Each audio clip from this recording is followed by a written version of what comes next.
When my appendix bursts, my parents, my brother, and even my fiancé are all too busy celebrating my sister's birthday. I'm outside the operating room, frantically calling every family member I can think of to sign the consent form, but every call is either ignored or hung up on. After hanging up on me, my fiancé, Joel Graham, texts back, "Sophie, stop being dramatic. It's Yvette's 18th birthday today. Whatever it is can wait until after the party." I quietly set my phone down and sign the consent form myself. It's the 99th time they've chosen Yvette Norton, my sister, over me. This time, I choose not to care. I'll stop letting their favoritism hurt me. Instead, I'll do everything they ask of me without complaint. They'll all think I've finally learned to be obedient, and they'll never realize that I'm preparing to leave them for good. Chapter 1. I stayed in the hospital for 3 days, and for those 3 days, my phone stayed silent. I didn't receive a single call from my family. I didn't call anyone either. I didn't scroll through their Instagram feeds like I used to, trying to keep up with every little update in their lives. Instead, I just quietly rested in my hospital bed and dragged my weak body around for checkups and payments. Even on the day I was discharged, I didn't tell a soul. I simply packed my own things, endured the pain in my abdomen, and slowly made my way home. When I pushed the door open, the laughter inside the house abruptly stopped. Everyone was gathered in the living room. My fiancé Joel was sitting beside Yvette with his arm casually draped around her shoulders. The moment he saw me, he pulled his hand back and gave me an awkward smile. "Soph, you're back? Where have you been these past few days?" My brother Joshua Norton let out a cold snort. Where else would she have gone to? She just didn't want to show up to Yvette's birthday party. She always has to ruin things for her since she can't stand seeing Vivi happy.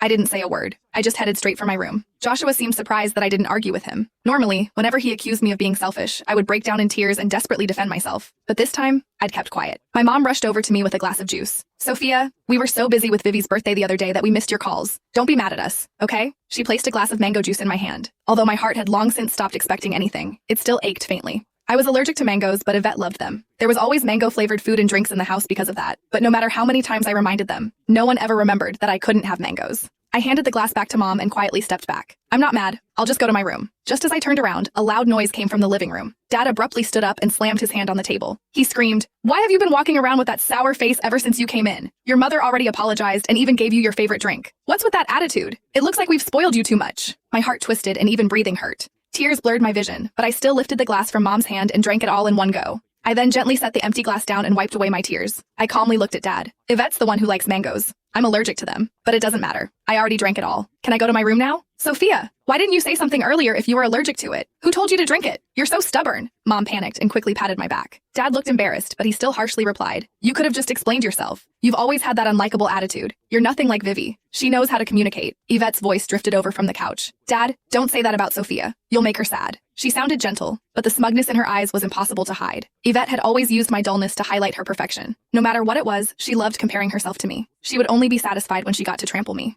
I should have felt hurt, but my heart only felt numb. Even when faced with such humiliation, I felt no emotions anymore. "I'm sorry," I said. "It won't happen again." The moment the words left my mouth, everyone in the room stared at me in shock.